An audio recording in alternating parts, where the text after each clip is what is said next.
It's Scott Crow here. I want to show you how to iron down a wrinkle in a veneer project. This is a compound a curve, but you may get wrinkles from too much glue, which expands the wood. You don't have enough pressure to sort of counteract that expansion, so you might get a little bubble. And these bubbles can be ironed down. So I have two little bubbles here. I'll do another video about this. It's a unique situation.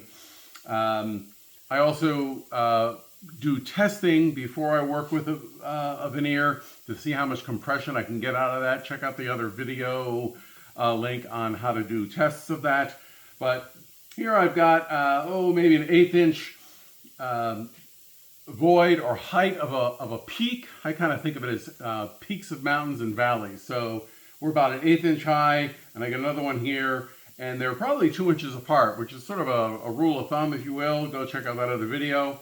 But I can easily iron this down, and this only had glue on one surface. So normally when you do an iron-on method, you put glue on both surfaces. So I want to show you how it still does work. So I'm going to move the camera and get a little down shot here. So you can see these little peaks here. I got a little loose area there.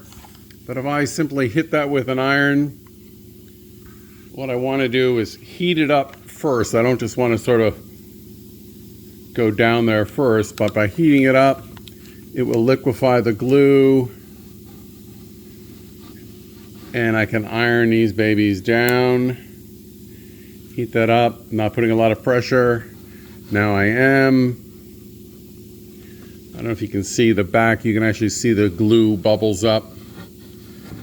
And there you go. Since this is a compound curve and it's under pressure, I'd want to keep rolling this down with a heat sink and let that cool down and re-solidify the glue, and that grabs, and we're good. Looks like I got another one here, but you get the idea. Hope that helps. So iron it down veneer. Now this is with PVA glue. I'm using Titebond Original. Great glue for ironing on veneer or doing this kind of repair.